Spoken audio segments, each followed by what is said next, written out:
TV linear é responsável por 79% do tempo de consumo de vídeo dentro de casa, segundo o estudo Inside Video 2022 da Kantar Ibope Media. A liderança também se reflete em investimento em mídia.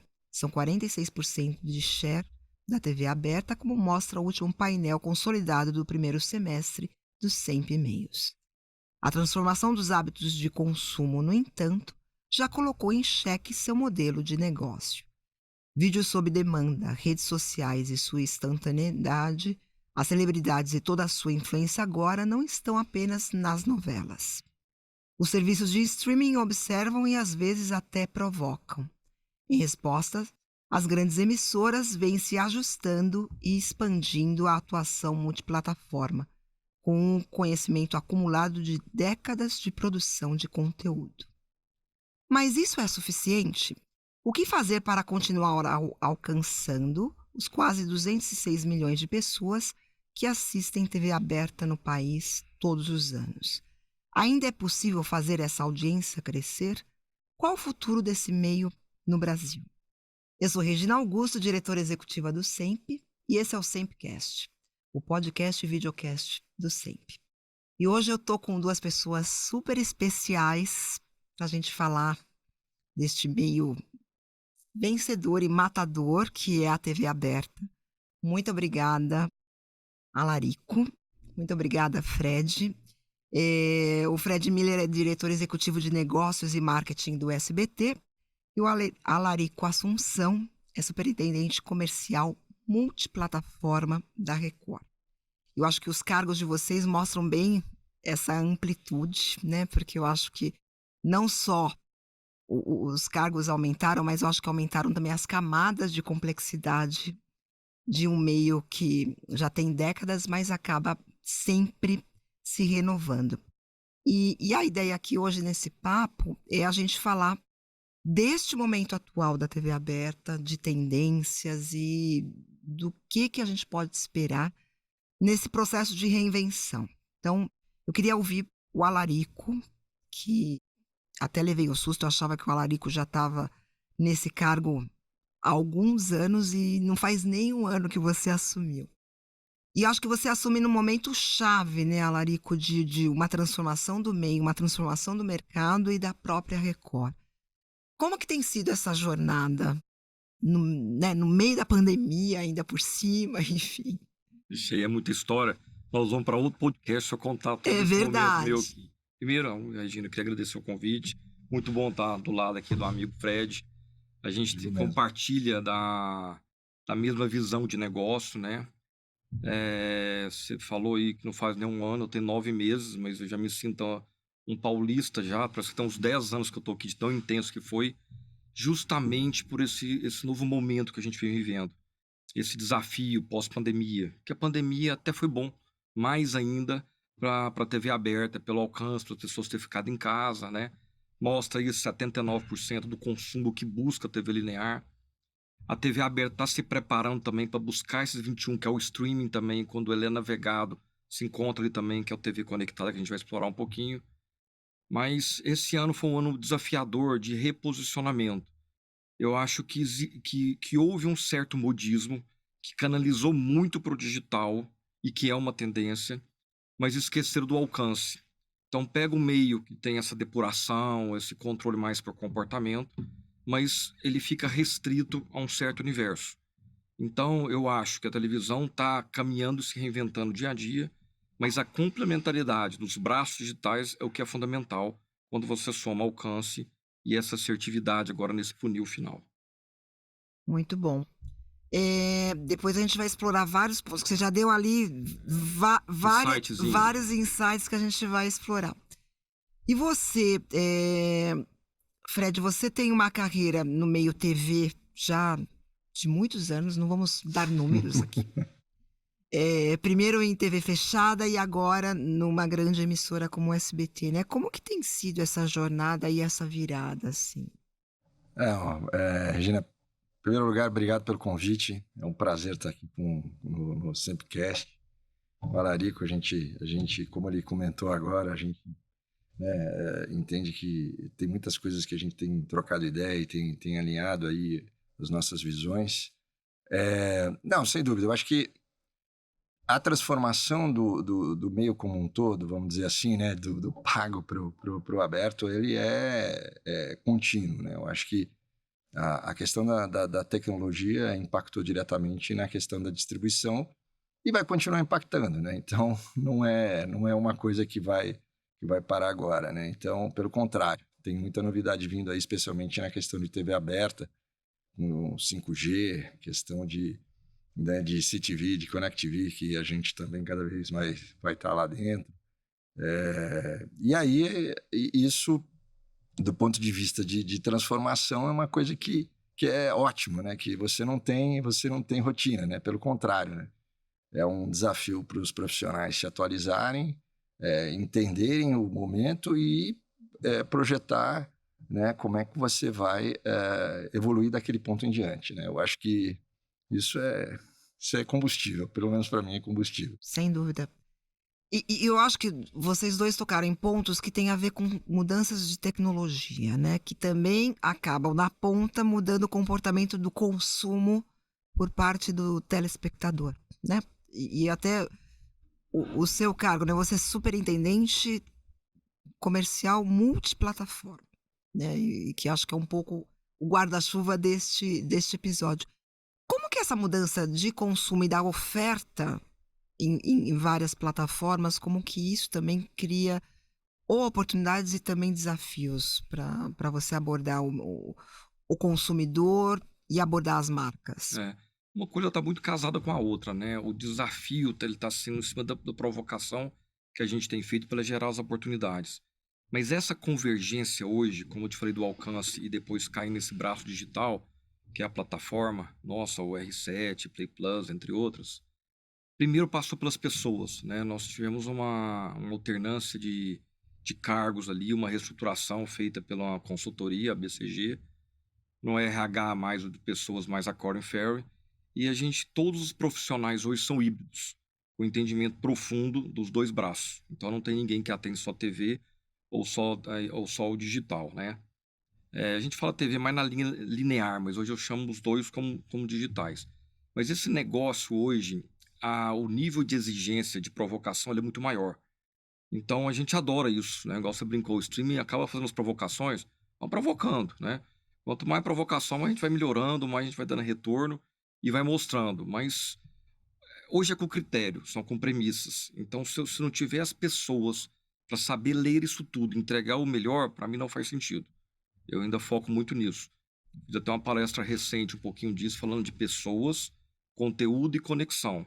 Como esse triângulo gira em torno de um negócio bem feito. Você falou agora há pouco sobre o 5G e também como que a tecnologia está mudando as ofertas, né? Como que vocês têm encarado esse cenário? O que está mudando na abordagem ao mercado com essas novas possibilidades? Bom, contando um pouquinho de SBT, isso não é novidade, né? O nosso volume de digital ele é muito grande, né? Então, hoje todo ele depositado dentro do YouTube, mas também temos um portal, temos também o SBT Vídeos, que é uma plataforma que a gente pode chamar de igual um OTT, tá? Que está em browser, está em iOS, está em Android. Temos uma área, aí sim, uma área especificamente de digital lá, para exatamente que é uma área de monetização em cima de todas as plataformas que a gente trabalha, né? Então, essa questão de transformação digital é um olhar constante, e transformação de tecnologia é um olhar constante dentro do SBT, né? Quer dizer, a gente costuma dizer que nós temos ali, na questão de planejamento estratégico, a gente tem um olhar muito grande em conteúdo, né? Tecnologia, né? E pessoas para poder fazer, né? Essa questão da inovação, né? Quer dizer, esse é um trabalho que a gente é contínuo, né? E o nosso olhar, ele a gente não tem esse olhar, esse nome multiplataforma, mas a entrega acaba percorrendo todas as plataformas onde nós estamos presentes, né? Em todas as redes sociais, onde a gente tem uma flexibilidade maior, onde a gente pode dependendo da solução que a gente quer entregar para o nosso anunciante, a gente tem lá o Twitch, a gente tem o TikTok, a gente tem, né, todas as redes sociais, vamos chamar assim, e é evidente que uma presença enorme no YouTube. Hoje nós temos por volta de 15% do watch time do YouTube no Brasil é do SBT. É um volume muito grande, né? E isso é um ativo que o mercado reconhece e cada vez mais procura desenvolver formatos e conteúdos, inclusive caminho reverso, né? Muitas vezes olhando primeiro o nosso digital e depois acaba trafegando dentro da TV. Ele olha, peraí, né? E aquela história que eu acho que até o próprio Larico comentou, né? É a coisa do não é o ou, né? É sempre o né? Quer dizer, você não tem essa questão de você ter um ou outro, né? Quer dizer, eu acho que eles são complementares. E o desafio final, o olhar final, realmente é o consumidor, né? Quer dizer, esse ponto é um ponto de mudança de comportamento, de mudança de geracional um pouco, ou muito, né? Podemos dizer assim, dependendo da faixa etária, né? Onde você tem uma geração ali cada vez mais trabalhando não linear, e nesse ponto a gente está atento, né? A gente tem uma área de inteligência de mercado bastante robusta, onde procura monitorar essas mudanças de hábito, de consumo, que isso, sem dúvida nenhuma, parece que veio para ficar, né? As mudanças vieram para ficar. Exatamente. Alarico, você falou sobre TV conectada. Eu queria explorar um pouquinho isso. Inclusive, a gente vai ter um dos nossos episódios, vai ter esse tema, que a gente está trazendo um convidado específico aí de um player importante disso, mas no caso de vocês como uma emissora, como que isso abre possibilidades tanto para distribuição de conteúdo quanto para possibilidades das marcas também se comunicarem, né? Eu vejo com bons olhos, é uma tendência, né? Você vê que o mercado está muito competitivo. Você acabou de ver o trabalho que ele me dá aqui agora, de tudo que ele tem. Então, não é? Pouco trabalho. Imagina os outros braços, né? Competitividade, o nível de exigência. A TV conectada, é bom que alguém vai falar isso de forma mais técnica para você futuramente. Sim. Mas vou falar no ponto de vista de negócio, que é mais o nosso DNA aqui. A tecnologia, a chegada do 5G e a disponibilidade, eu enxergo que a TV aberta ela vai ser um iPad, um grande iPad. Você vai lá, tem uns ícones, você pode colocar suas preferências e vai estar navegando por aqui. Nós vamos, logicamente, sempre concorrer com o streaming. Que bom, a gente está com 79, eles estão com 21, mas ainda existe, pela estratificação social do país, talvez ainda pelo grau de instrução, pela cultura, pelo poder aquisitivo mais baixo em algumas classes, a TV, por ser gratuita, ela ainda vai reinar por muito tempo. Imagina quando ela tiver esse poder de segmentação e de leitura. E na conectada, ela vai ajudar mais ainda você alcançar pela democratização que vai ter o 5G. Eu acredito, igual já acontece hoje com 4G, 3G, chegar mais nessa população. Então, quanto mais tecnologia, mais a TV vai crescer. Se daqui que a gente tem uma previsão, não sei nem se eu estou pulando etapa, mas que 2024 isso já esteja concluído, o Ginga, que é esse dispositivo vai mapear as pessoas por comportamento, e com essa rapidez, a gente vai avançar muito mais nas TV 3.0. Uhum. Então, para mim, é o grande futuro. Eu não falo nem de sobrevivência, mas se a TV quiser continuar com essa fatia de mercado, que é a metade do bolo publicitário, ela tem que continuar evoluindo como ela está fazendo agora. E aí a tecnologia é um aliado para isso, né? É fundamental. É fundamental. Exatamente. Na tecnologia focado no comportamento da pessoa. É mais ou menos hoje o que as plataformas estão entregando, conhecendo. Então, esse é o futuro. Exatamente. E eu acho que a gente, né, enquanto a gente está gravando esse episódio, a gente está durante campanha eleitoral, e eu adoro campanha eleitoral, porque aí é uma dimensão onde a TV é muito protagonista, né? E eu sou uma pessoa que eu adoro ver propaganda eleitoral, assim. Bem... Gosto de dar risada, né? Não, é bem trash. Os meus filhos adoram. E aí é muito legal, assim, porque vira os memes, e agora com os memes tudo.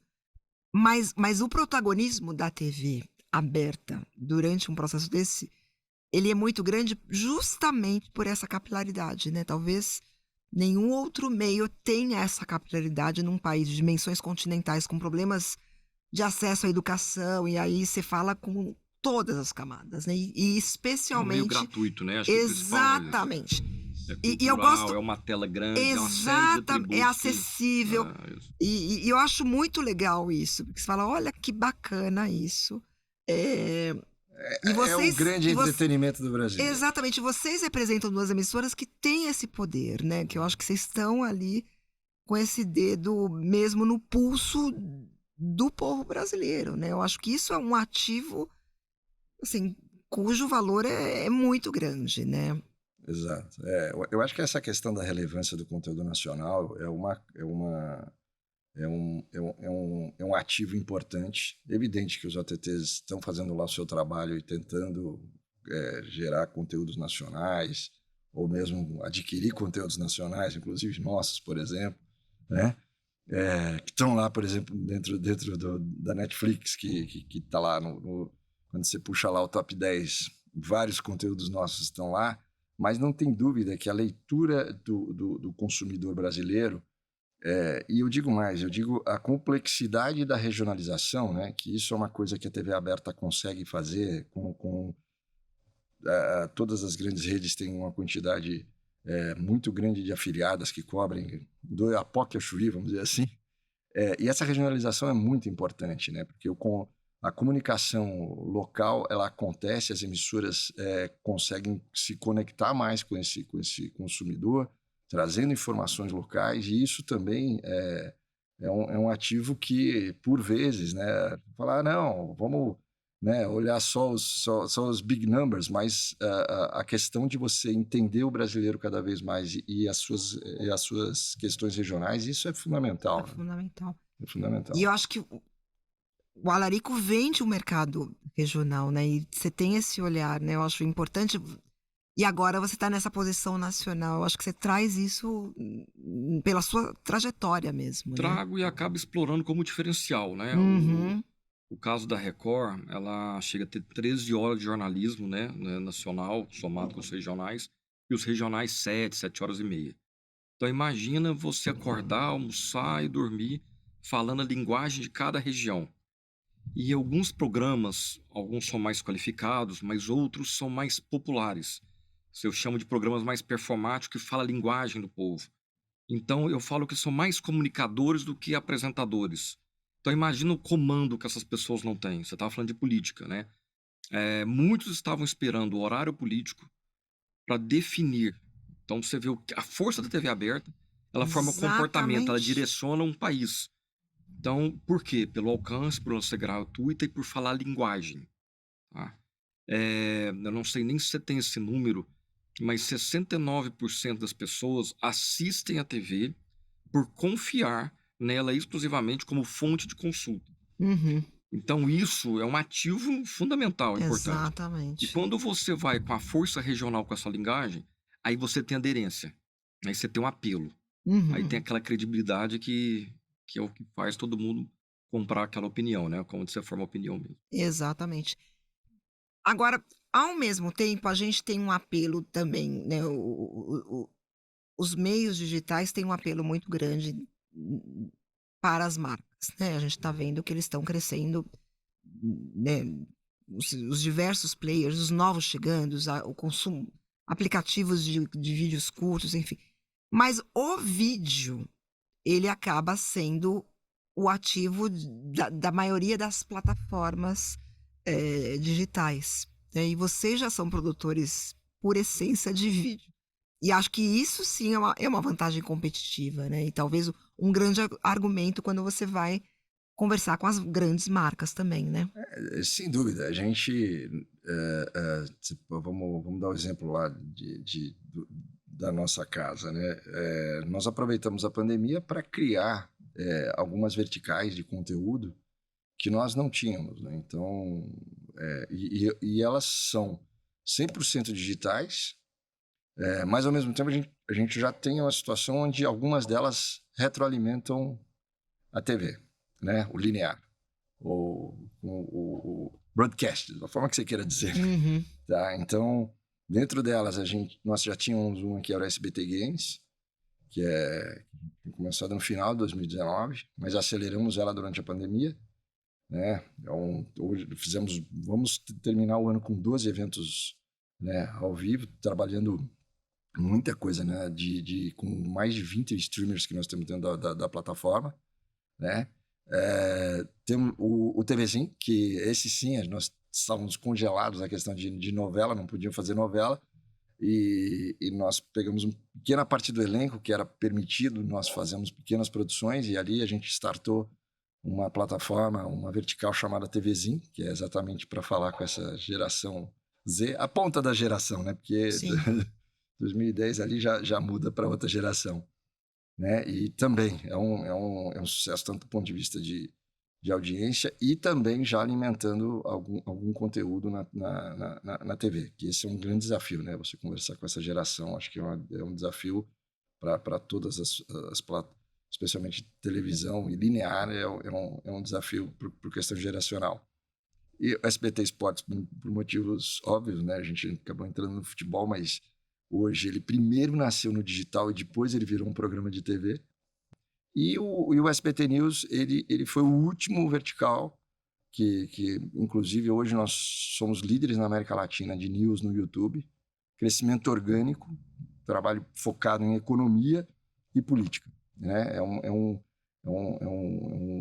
vertical que, esse sim, alimenta muito a nossa TV linear, vamos dizer assim. Então, quer dizer, são oportunidades que, dentro da estrutura que a gente tem de conteúdo, a gente procura...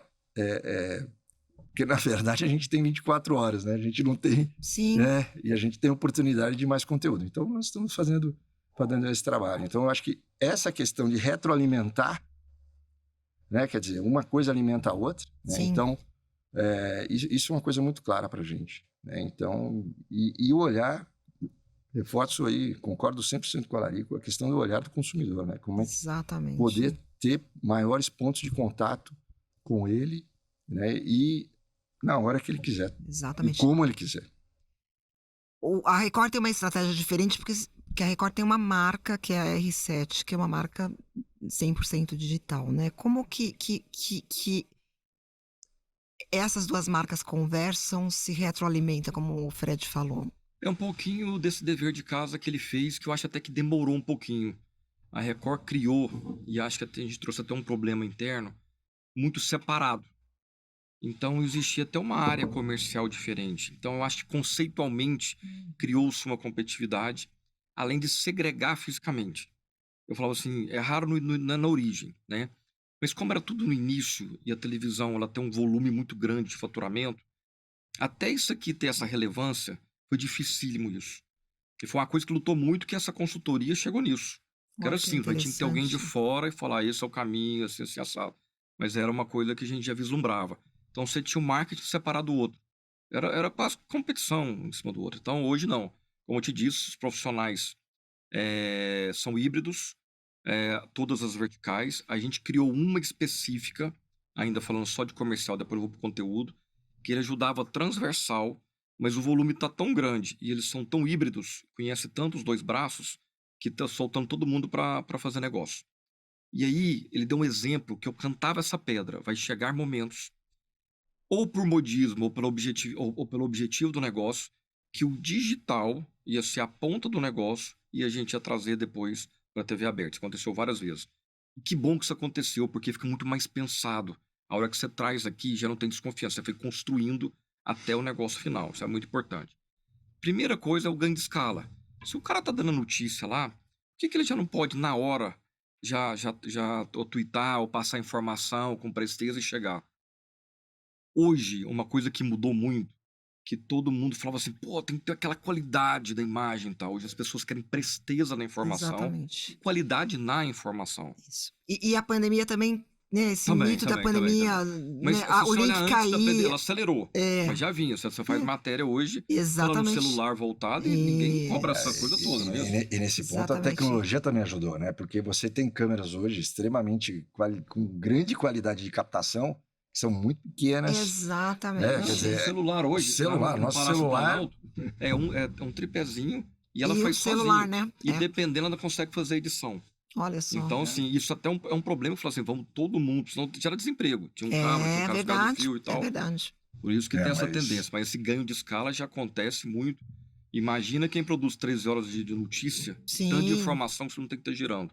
Então tem que ter esse ganho de escala, sim. O conjunto ali todo. Agora, o Fred falou do SBT Esportes, e aí eu queria falar sobre o futebol, né? Porque vocês recentemente adquiriram aí propriedades e direitos importantes e mexeram aí com o meio como um todo, né? Eu queria que o Fred primeiro falasse aí dessa estratégia para o SBT e depois você que foi, inclusive, coincidiu com a sua chegada, né, nesse novo posto. Faz parte do meu livro. Tá? Exatamente, eu sei que você já me contou essa história. Mas fala do SBT e a relação com o futebol. Bom, tudo começou... Não, então não vamos começar assim, não. Fala que a culpa é dele, tá? Deu uma provocada, tá vendo? Mas isso é legal. Mas a concorrência é positiva por isso, porque ela dá aquela provocada. Ele é humilde, mas a culpa foi dele. Não, nós tivemos uma oportunidade de transmitir a final do Carioca, sempre com todo o cuidado do SBT para saber como é que era a questão de direito. Então foi uma operação de guerra para uma emissora que não colocava um jogo no ar fazia muitos anos. O SBT transmitiu muito futebol. Foi o primeiro a exibir Copa do Brasil, que as pessoas não lembram mais. É verdade, mas, porque ficou muito tempo sem, exatamente, né? Por uma estratégia e por decisões, muito mais decisões internas, resolveu-se ali deixar o futebol fora da nossa programação. E ali foi naquele Fla-Flu, numa sexta-feira à tarde, e com exibição ali na semana seguinte, no meio da semana, e a gente conseguiu colocar de pé toda uma operação a toque de caixa, e foi um sucesso comercial. A gente teve todo um contexto ali também, que nós não tinha evento ao vivo de futebol fazia meses na televisão aberta ou mesmo na TV paga. Então, isso era um ponto muito importante ali na questão de audiência.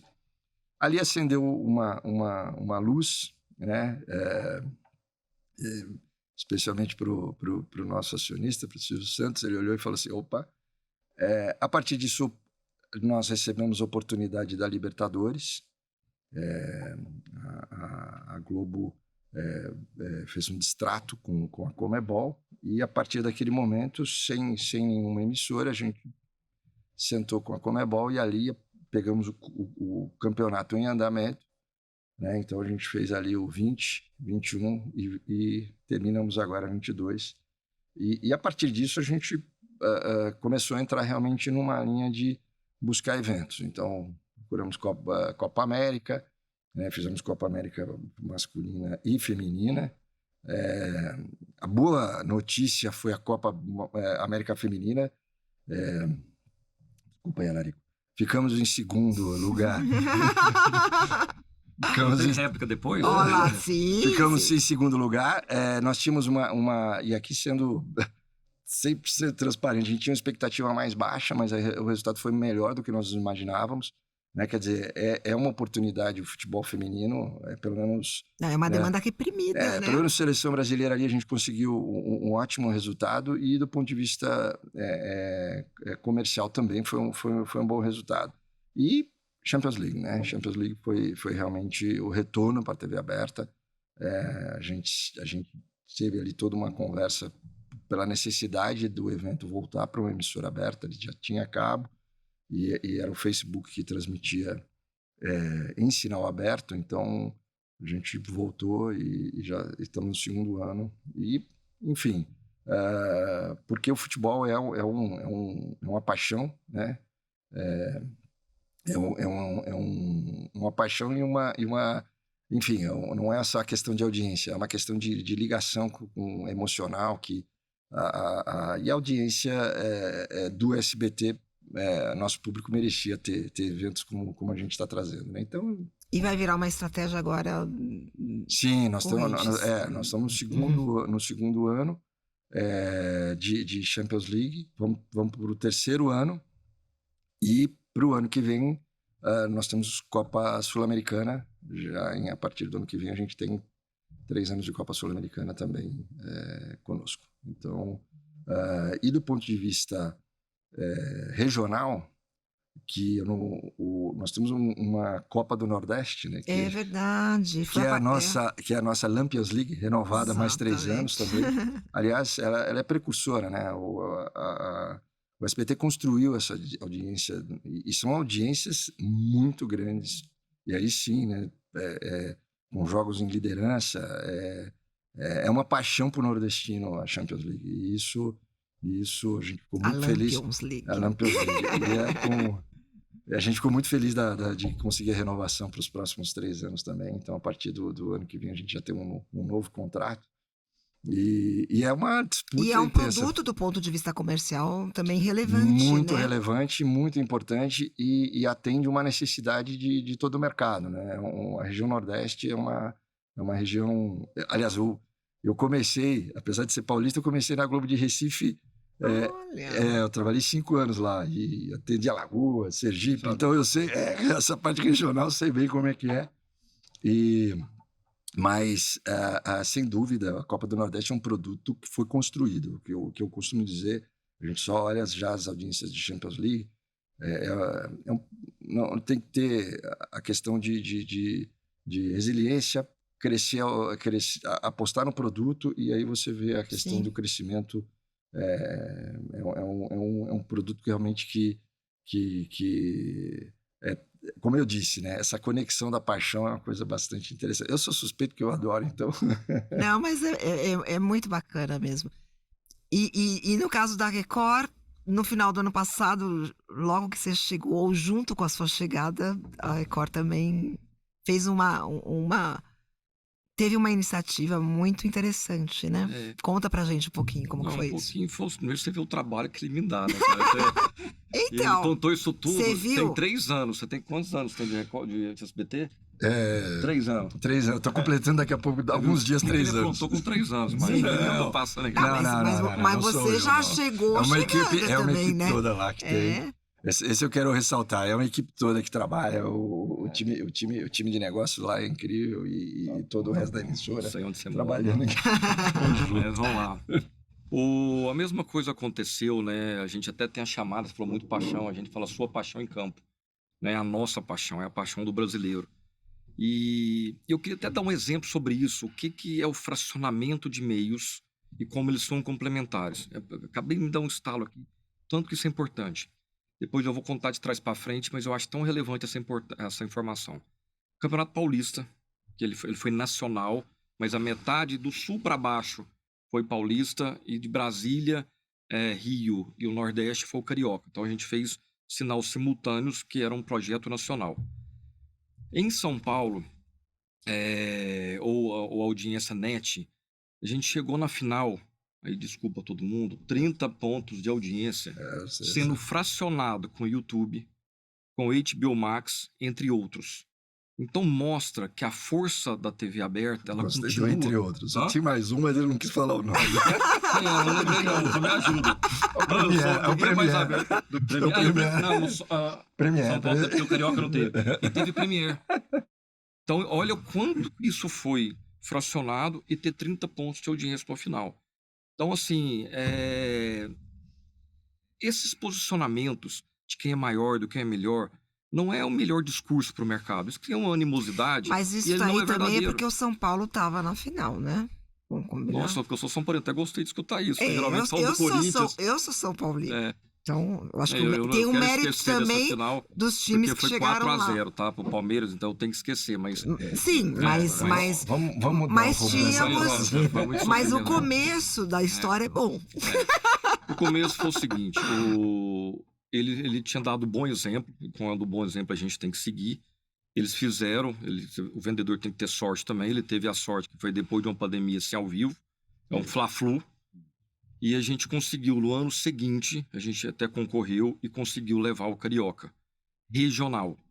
Então era Rio, aí por Brasília, a gente falou assim, você tem que apostar, o vendedor tem que correr risco. E, cara, essa conta fecha, não fecha, sendo regional, a gente pegou e falou assim, até por Brasília me ligaram, pegamos o banco de lá, conseguimos fazer e essa conta fechar. A hora que a gente viu os resultados, ele é tão importante, ele é tão potente, que a gente foi atrás do Paulista e conseguiu fazer NET, que foi na minha chegada. Na minha chegada era um desafio maior, porque eu cheguei muito próximo do Natal e Réveillon, e a gente tinha que tracionar negócio e eu tinha pouca massa de manobra. Mas mesmo assim, você vê a força desse produto, desse ativo, desse território futebol. Nós fechamos com 6 grandes cortiças. E o exemplo que ele deu, ele de novo, ele foi humilde. E esse resultado do Nordeste, da Copa do Nordeste, é um fenômeno. Então, a hora que a gente foi ver essa força regional, essa distribuição, a gente conseguiu fazer negócio para o Brasil todo. E abrindo mais intervalos, mais tempo para o regional também. Então, você fecha essa cadeia, essa engrenagem do regional com o nacional, ela é muito importante. E pega o início do ano, que é mais difícil, e a gente já larga com bons anunciantes que fazem negócio até o final do ano. E aí virou uma estratégia recorrente. Agora vocês perceberam esse potencial. Se deixar o vento agora, você tem que tomar cuidado. É isso, né? Não, mas eu acho... e isso ficou óbvio para o mercado, né? É interessante isso, né? Porque tinha ali uma oportunidade mesmo e vocês, cada um, né, nas suas respectivas emissoras, ocuparam um espaço importante. Eu queria agora falar sobre o perfil de audiência, né? Porque eu acho que quando a gente fala, acho que em algum momento, acho que o Fred falou da questão do público mais jovem que está até consome o produto de vocês, mas não na TV linear, né? Como que vocês têm enxergado isso e internamente pensado em estratégias para ampliar também o perfil etário do consumo da TV? Olha, o que acontece, né? Toda a base de uma discussão começa pela relevância, né? Então, quando você começa a colocar na TV aberta, né, e aí quais são os pilares que eu acho que todas as emissoras trabalham? É o jornalismo, onde você tem ali um diferencial super competitivo, e aí nós já falamos aqui sobre a questão regional nacional, né? Quando você trabalha a questão de realities, né? Os realities têm uma força gigante dentro da TV aberta. Acabamos de falar de esporte, né? Então, e aí eu vou puxar um pouquinho a questão até técnica com relação à latência, a delay que você tem no jogo onde você assiste, porque o streaming ele não consegue carregar na mesma capacidade de uma transmissão via ar, né? Ou mesmo via cabo também, mas a TV aberta nesse ponto de latência e demora do sinal, ela é imbatível, né? Então, sempre a opção é a TV aberta, né? A gente acaba esquecendo disso, mas eu vim de um meio que tinha esse problema e a gente discutia bastante isso, quer dizer, era uma questão e sempre foi perseguida essa questão de você diminuir essa diferença. Então, e são pontos importantes na questão de você ter diferenciais em relação aos outros, vamos dizer assim, aos streamings. Mas quando você fala de público, a questão toda não é só... hoje se consome vídeo, né? Quer dizer, uma forma muito maior, o número de horas despendidas para consumir vídeo é muito maior, né? Quer dizer, que se você for olhar, a gente está falando aí de 5 horas e 37 horas de consumo de TV aberta, gente. É coisa pra caramba. É muita coisa, né? É muita coisa. Em termos globais, é talvez um dos maiores índices. Né? Mas mesmo quando a gente olha os números dos Estados Unidos, que a gente quando todas as emissoras fazem isso, né? Quando querem olhar a tendência, começa a olhar lá nos Estados Unidos, o consumo de TV aberta nos Estados Unidos, ao contrário, até nos últimos anos tem crescido, exatamente por conta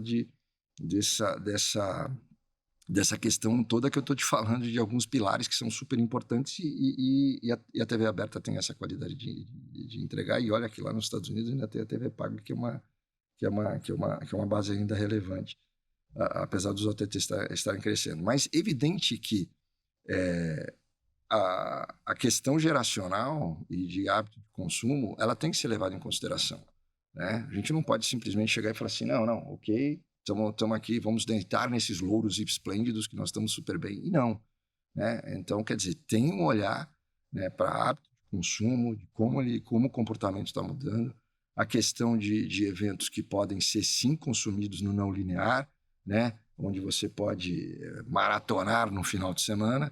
Então, isso a gente entende que você tem pontos ali que você precisa avaliar a questão de competitividade. Mas, sem dúvida, um dos pontos que eu já comentei aqui é o TVzinho. A gente precisa ter esse contato com esse tipo de público. O SBT Games, ele cumpre parte disso, mas Games é uma plataforma até mais aberta, né? Porque você tem adultos, né? Mas tem muitos jovens jogando, muitos jovens, né? E a gente percebe a nossa audiência ali dentro do Twitch, ela é muito baseada nessa questão do mais jovem ali, do 10 ao 20 ali, quer dizer, que é aquele que quer ver o fã dele streamar, o fã dele jogar, né? Que é um comportamento que eu sou de uma geração que eu só jogava, eu não ficava vendo os outros jogarem.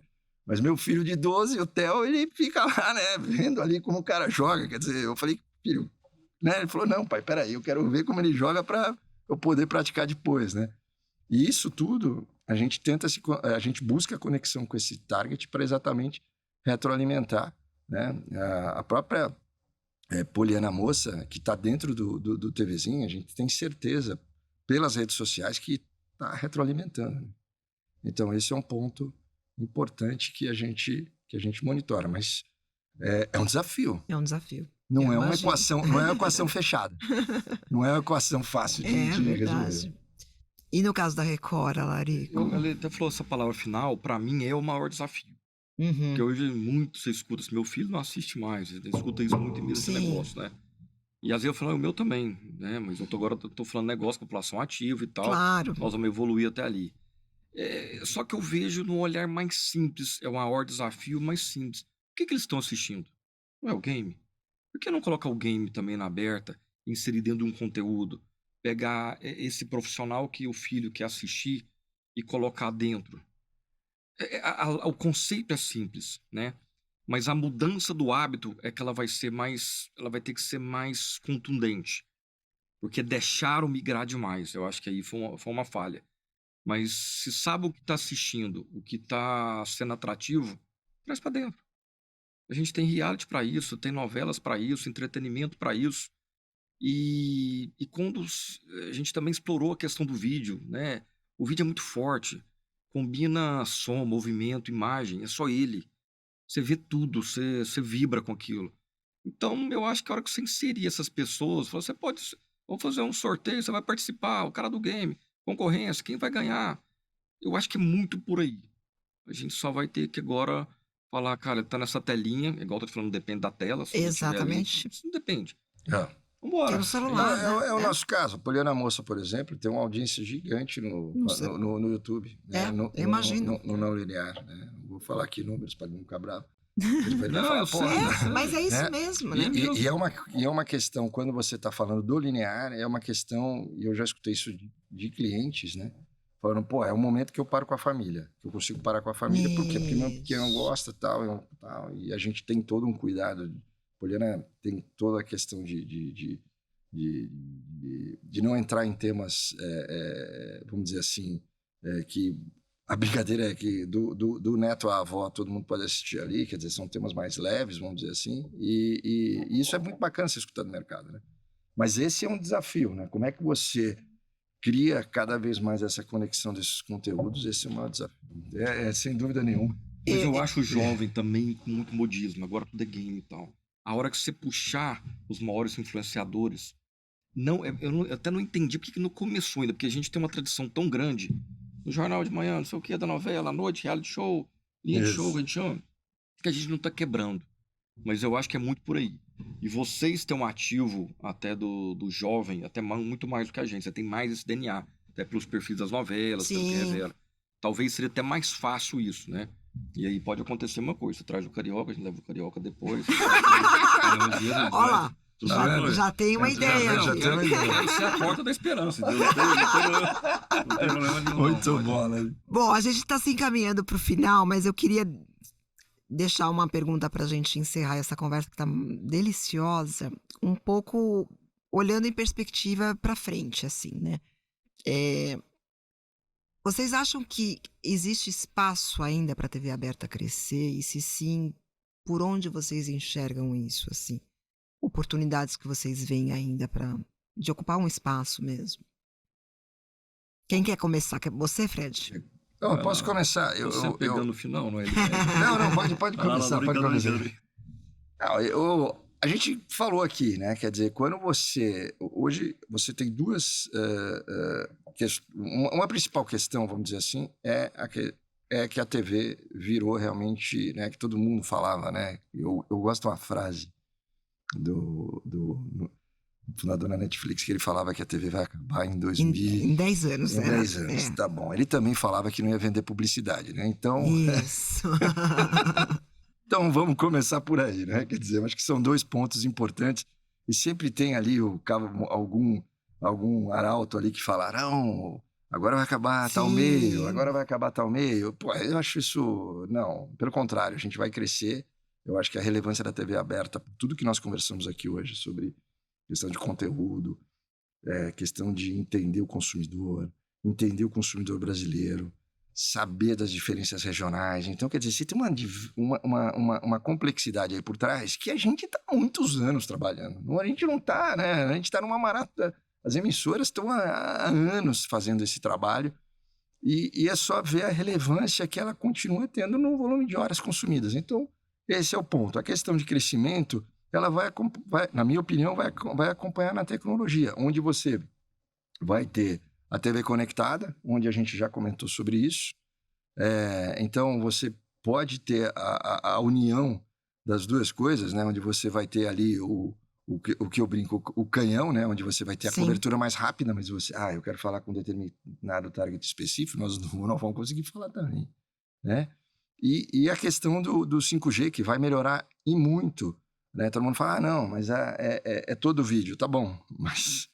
A questão de nosso consumo vai ser muito, vamos dizer assim, muito mais valorizada nessa questão da tecnologia e da conectividade, onde você vai ter muito mais acesso e vai poder estar ali acessando nossos conteúdos de uma forma muito mais, de uma qualidade muito maior e também endereçável. Então, esse aqui é o ponto, né? Quer dizer, o DAI, ele vai trazer uma complementariedade, né? O Direct Advertising Cessation, vai gerar uma complementariedade e eu só vejo, né? Não é todo mundo, então eu sou de brigadeiro. Não, os desafios vão continuar, mas que sem dúvida nenhuma, né? A TV aberta no Brasil tem por todas essas características, tem um futuro aí pela frente, eu acho que muito promissor. E você, Alarico? Não, o Fred explorou bem, é mais ou menos o que eu ia falar mesmo. É só essa palavra crescimento, ela vai crescer na relevância, porque o meio que já cobre 97% da população, ela tem que se permanecer ali, tá ótimo, né? Como diz, é um grande alcance. Mas é em cima dessa tecnologia. É a TV 3.0, é depurar, saber que a audiência, quem está assistindo, e poder, naquele intervalo, eu mandar um comercial, alguma coisa, para cada pessoa com interesse. Então, aquele intervalo que a gente fala que a gente é limitado, ele pode se tornar ilimitado na medida que você vai mandar para pessoas diferentes. Já tem software para isso, até eu conheci um japonês. Mas para isso a gente tem que ter essa base de dados que está se trabalhando nela.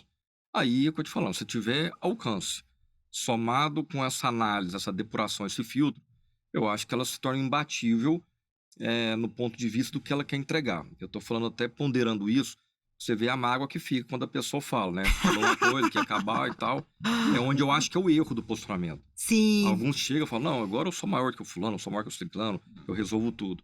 Se todo mundo levar com uma complementaridade no tamanho e performance, atributos de cada um, não vai ter problema nenhum. E a gente acaba sendo digital também, para tudo. Sim. Mas o importante é falar a realidade. Quando fala, é sempre falar isso. Por que tem 50%? Porque está 97% da população. É o alcance. Só isso. E o restante a gente está trabalhando também pelo potencial que a gente falou agora, digital, com esse filtro. Perfeito. Concordo plenamente. Acho que tem mesmo um futuro muito promissor, porque a base já está consolidada, né? Agora é expandir na qualificação, na relevância, como você colocou. Bom, infelizmente, nosso tempo está estourando aqui. Eu super agradeço. Acho que esse é um papo importante.